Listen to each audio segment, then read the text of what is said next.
Hello, let's make some corn crispies, hot chocolate cupcakes, and some pasta and some ham. First off, you're gonna get everything organized and you're gonna go ahead and get a pan with some water and then go ahead and salt that water with as much salt as you want. Grab your cupcake pans and line them with cupcake layers and set those aside. Now I'm gonna go ahead and open my cans and I'm gonna go ahead and drain all the juice out of them. Next, I'm gonna be cutting up my bologna or any kind of sandwich meat or kind of meat you wanna add into this pasta. And this is like my favorite part of the pasta, so I try to cut the pieces of the meat as small as I can for more. Once both packages of your meat are cut, you're gonna go ahead and get your pan or tin to place it into the pan. Next, you wanna get the corn that you drained earlier and place both cans in that same tin. Once your water comes to a simmer or a boil, I'm gonna go ahead and add my pasta in there and cook for about 10 to 12 minutes. In a different tin or pan, I'm gonna go ahead and do my ham. I got the Walmart ham steak slices and I'm just placing them all like that and adding brown sugar literally to every single piece, every little crevice of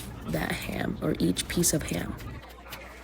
She really wanted hot Cheetos for breakfast. Anyways, you're gonna go ahead and grab your pineapple tibbits and drain one and add it into your pan, and then you're gonna get the other one, but don't drain it. And then I'm gonna get some more brown sugar and lightly add that on top of the pineapples, like so. Then you're gonna get some foil and then just go ahead and cover the pineapple and just let that marinate overnight in the fridge. All right, once your pasta is done cooking, you're gonna go ahead and strain it and then place it into a cold water bath. Next, with the mixture, you're gonna go ahead and start adding some mayonnaise and then mix it up and then add some more mayonnaise depending on how creamy or mayonnaisey, I don't know, that's not a word, but however you would like it. And with this, try to split it so you can evenly coat the mayonnaise and just continue that till you use all your pasta and everything is evenly coated.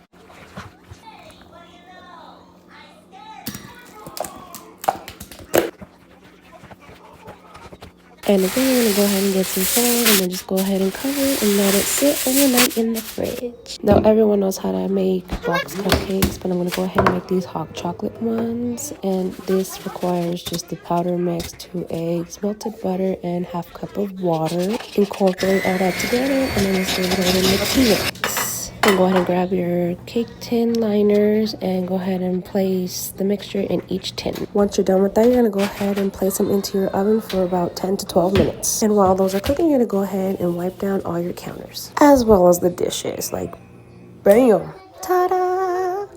You're gonna go ahead and check on your cupcakes. Go ahead and make sure they're coming out clear with the toothpick picking. I'm gonna put it back in for another 2 minutes and then take them out. Now I'm gonna go ahead and make my corn crispies. I'm gonna get a pan and get like a tablespoon of butter, melt that down, and then add 1.5 bags of marshmallows and then another handful. And then you're gonna go ahead and mix that. And if you add too much cereal, you can add more handfuls of marshmallows. And if you have too much marshmallow, just add more cereal till you get a nice consistency that you want.